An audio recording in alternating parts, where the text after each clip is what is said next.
The fan above Emeka's head hummed lazily, barely steering the heavy heat that hung in his one-room apartment in Enugu. Dust coated the windows, and the curtains, once white, were stained with the color of time and disappointment. He sat at the edge of his bed, staring at a cracked phone screen. It hadn't rung in days. No job offers, no callbacks, just silence. 3 years ago, Emeka Nwachukwu was the rising star in his university's engineering department. Everyone believed he would go far. Lecturers praised him, classmates sought his help, and even recruiters took notice during his final year. He graduated with first-class honors and a heart full of ambition. But life had other plans. His first job out of school, a promising internship at an energy firm in Lagos, fell through when the company downsized. His father passed away a month later, and Emeka returned home to care for his mother and younger siblings. Then came COVID, then inflation, then the silence. Now, at 27, he sold rechargeable lamps in the local market and fixed generators when he could. Not exactly the future he'd imagined. Some days he woke up before dawn, sat in that same spot on the bed, and wondered what it would take to feel like himself again. That Thursday morning felt like all the others, until his phone rang.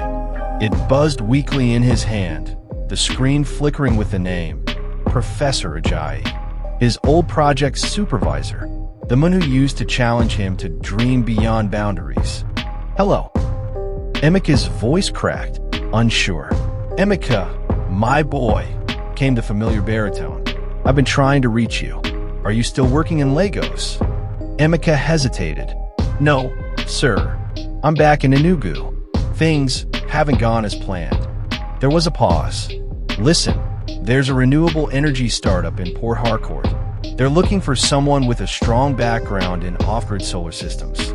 I thought of your final year project. I sent them your thesis." Emeka blinked. "You did?" "Yes. They want to speak with you. Tomorrow. Can you be ready for a call at 10 a.m.? Emeka could barely speak. His heart thudded against his ribs. Yes, sir. I can." That night, he didn't sleep. He stayed up rereading his old notes, researching the company, rehearsing answers. The next morning, he borrowed a neighbor's tablet for the video call and ironed the only clean shirt he had. His mother stood in the doorway, watching with quiet pride as he adjusted the tablet camera. The interview wasn't perfect. He stumbled once or twice. But when they asked why he hadn't worked formally in years, he told them the truth. "My circumstances changed, but I never stopped learning. I never stopped building." He showed them pictures of the solar-powered lanterns he'd designed from scrap parts. He explained how he'd set up a basic charging station for his neighbors using a salvaged inverter. His voice, once tentative, grew steadier with each sentence. By the time the call ended, he felt something he hadn't in years: hope. 3 days later, the offer came. A 1-year contract with housing. It wasn't Lagos. It wasn't abroad, but it was a beginning. When he arrived in Port Harcourt, his new team welcomed him like family. They worked long days developing solar kits for rural schools, and Emeka found himself thriving again. The project lead often called him the backbone of the team. Months passed. The contract was extended. Emeka started mentoring interns, many from communities like his own. He shared his story during training sessions, telling them how life doesn't always follow a straight line, but you can still draw something beautiful with the curves.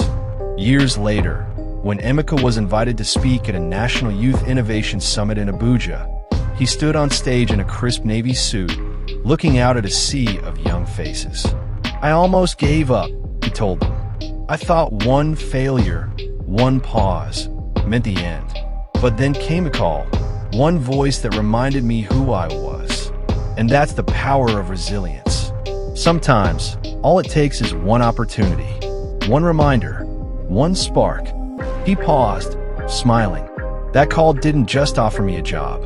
It gave me back myself. So if you're down, forgotten, stuck, this is your reminder. You're not finished. You're not broken. You're becoming." The crowd rose in applause, and Emeka knew the comeback wasn't just his. It belonged to everyone who ever doubted, who ever waited, who ever dreamed. It all began with a call and a decision to answer it.